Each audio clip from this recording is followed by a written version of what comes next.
Africa के एक शांत से फार्म में एक अंग्रेज महिला मीरा रहती थी। कुछ ही समय पहले उसके पति का निधन हो गया था। दुख के सागर में डूबी मीरा को जब एक बेटा हुआ, उसने उसका नाम रखा पीटर। पीटर की परवरिश दो अलग तरीकों से हुई।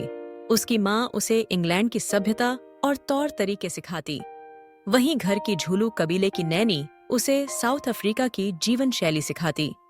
पीटर नैनी के बेटे के साथ खेलते खेलते बड़ा हुआ। जिंदगी ठीक थी, लेकिन एक दिन फार्म की गाय बुरी बीमारी से मर गई। मीरा के लिए यह बहुत गहरा झटका था। वह और टूट गई। समय बीता और पीटर की पढ़ाई का वक्त आ गया, लेकिन माँ के पास इतने पैसे नहीं थे कि वो उसे अच्छे अंग्रेजी स्कूल भेज सके। मजबूरी में पीटर को अफ्रीकन बोर्डिंग स्कूल जाना पड़ा। जाने से पहले मीरा ने उसे अपने पति की आखिरी निशानी, एक ब्रेसलेट दिया। उसने कहा था, ये तुम्हारे पापा का प्यार है, हमेशा संभाल कर रखना। लेकिन स्कूल ऐसा नहीं था जैसा मीरा ने सोचा था। अफ्रीकन स्टूडेंट्स अंग्रेजों से नफरत करते थे, और जब उन्हें पता चला कि पीटर अंग्रेज महिला का बेटा है, उन्होंने उसके साथ बहुत बुरा व्यवहार करना शुरू कर दिया। सीनियर लड़के उसका मजाक उड़ाते। एक बार तो उन्होंने मिलकर उसके ऊपर पेशाब तक कर दिया। पीटर इतना डर गया कि हर रात डर से अपने बिस्तर में पेशाब करने लगा। इसी बीच एक दिन मीरा का भी निधन हो गया। माँ को खोकर पीटर बिल्कुल अकेला हो गया। पीटर माँ की चिता पर श्रद्धांजलि देने फार्म लौटा। वहां उसने नैनी से रो रो कर सब बताया, कैसे स्कूल के बच्चे उसे तंग करते हैं और वो डर की वजह से बिस्तर गीला कर देता है। नैनी ये सुनकर दुखी हो गई। उसने अपने कबीले के तांत्रिक दाबुला मांझी को बुलाया। मांझी ने अनुष्ठान करके कहा, सारी मुसीबत तुम्हारे डर की वजह से है। अगर तुम डर को हरा दो तो तुम्हें कोई नहीं हरा पाएगा। अनुष्ठान के दौरान पीटर एक अजीब सपने में पहुंच गया। उसने देखा, एक विशाल अफ्रीकी हाथी उसकी ओर दौड़ रहा है। ये वही दृश्य था जिससे उसके पापा की मौत हुई थी। पीटर बहुत डरा, लेकिन अपनी जगह से हिला नहीं। हाथी ने हमला नहीं किया, बल्कि शांत हो गया और पीटर ने उसे छू लिया। मांझी खुश होकर बोला, तुम्हारे भीतर झूलू कबीले के योद्धा रेन मेकर की आत्मा है। इनाम में उसने पीटर को एक मुर्गी दी। पीटर उस मुर्गी को लेकर वापस स्कूल गया। जब लड़के उसे डराने आते तो मुर्गी जोर जोर से बांग देती। पीटर अब पहले जैसा डरा सहमा नहीं था। उसने हिम्मत दिखाना शुरू कर दिया। लेकिन तभी इंग्लैंड ने जर्मनी के खिलाफ युद्ध का ऐलान कर दिया। हिटलर ने अफ्रीकन्स को उकसाया कि अंग्रेजों को देश से निकालो। स्कूल का सीनियर बोथा हिटलर के सपनों में खो गया। उसने हाथ पर स्वास्तिक का निशान भी बनवा लिया। एक रात उसने सबके सामने पीटर की मुर्गी को पकड़कर मार डाला। पीटर गुस्से से आग बबूला हो गया। उसने बोथा को धक्का मारकर गिरा दिया। सब उसका मजाक उड़ाने लगे। बोथा शर्म और गुस्से में पीटर को पकड़कर उल्टा लटकाने लगा। तभी एक टीचर आ गया। उसने बोथा को थप्पड़ मारा और सब रुक गया। अगले दिन पीटर ने अपने फार्म में जाकर मुर्गी को दफनाया। उसकी नैनी भी अपने बेटे के साथ गांव लौट गई। अब पीटर बिल्कुल अकेला पड़ गया। फिर उसके दादाजी ने फैसला लिया, पीटर डॉक्टर कार्ल के पास रहेगा। डॉक्टर कार्ल ने उसे अपने घर ले जाकर एक नए जीवन की शुरुआत कराई। पीटर अब डॉक्टर कार्ल के साथ रहने लगा था। एक दिन उसे पता चलता है, कार्ल तो बहुत बड़े जर्मन संगीतकार हैं। वे दुनिया भर में शो करते थे। पर कहानी में मोड़ आया। उलो जब साउथ अफ्रीका में युद्ध शुरू हुआ, कार्ल अपने घर लौट नहीं सके। जर्मनी में बहुत से लोग युद्ध के खिलाफ थे। हिटलर ने ऐसे कई लोगों को मार डाला।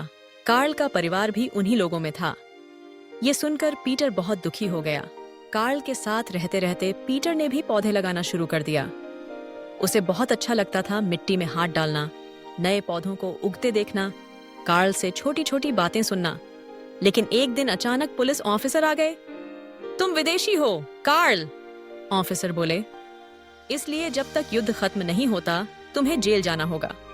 कार्ल को आम कैदियों की तरह नहीं रखा गया, बस उन पर नजर रखी जाने लगी।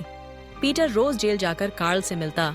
वो बताता, मेरे स्कूल में नंबर अच्छे नहीं आए, बोथा मुझे तंग करता है। कार्ल सुनता, समझता और मुस्कुरा देता। फिर एक दिन कार्ल पीटर को एक पुलिस ऑफिसर के पास ले गए। यह कैदियों को बॉक्सिंग सिखाता है, क्यों न तुम भी सीखो पीटर। तैयारी हो रही थी, क्योंकि जल्द ही जेल में बॉक्सिंग टूर्नामेंट होने वाला था। पुलिस वाला खुद तो सिखा नहीं पाया, लेकिन उसने पीटर को गिलपिट नाम के अफ्रीकन कैदी के साथ बॉक्सिंग सीखने भेज दिया। शुरू में पीटर ने गिलपिट को सर की आय कहती स्टे हिट गीत कहा, पर गिलपिट बोला, ऐसा मत कहो, यहाँ अफ्रीकन्स को इज्जत नहीं दी जाती। अगर पुलिस ने सुन लिया तो मुझे मार सकते हैं। फिर गिलपिट ने तुरंत पीटर को पंच कॉम्बिनेशन सिखाना शुरू कर दिया। कुछ दिनों बाद पीटर फिर पौधे लगाने गया। गिलपिट ने पूछा, डॉक्टर, आप पौधों की जड़ पर तंबाकू की पत्तियां क्यों लगाते हैं?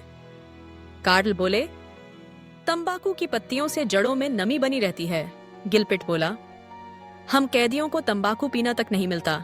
अगर आप पौधों के बाद ये पत्तियां हमें दे दो तो हमें थोड़ा खुश होने का मौका मिल जाएगा। इतने में ऑफिसर बोरमैन दूर से देख रहा था। वो दौड़ता हुआ आया और गिलपिट को गिरा दिया। मुझे पता है तुम कुछ गड़बड़ करने वाले हो। अगर मेरी नजर में आए तो जिंदा नहीं बच पाओगे। गिलपिट डर गया, माफी मांगी और चला गया। पीटर ने गिलपिट से कहा, मैं रोज बाल्टी में अपने कपड़े रख कर दूंगा। इन्हें प्रेस करना है, गलती मत करना। वो तंबाकू की पत्तियां भी बाल्टी में छुपा देता था। अब गिलपिट उन पत्तियों को बाकी कैदियों में बांट देता ताकि उनका दिल थोड़ा खुश हो जाए। 5 साल तक पीटर ने बॉक्सिंग सीखी।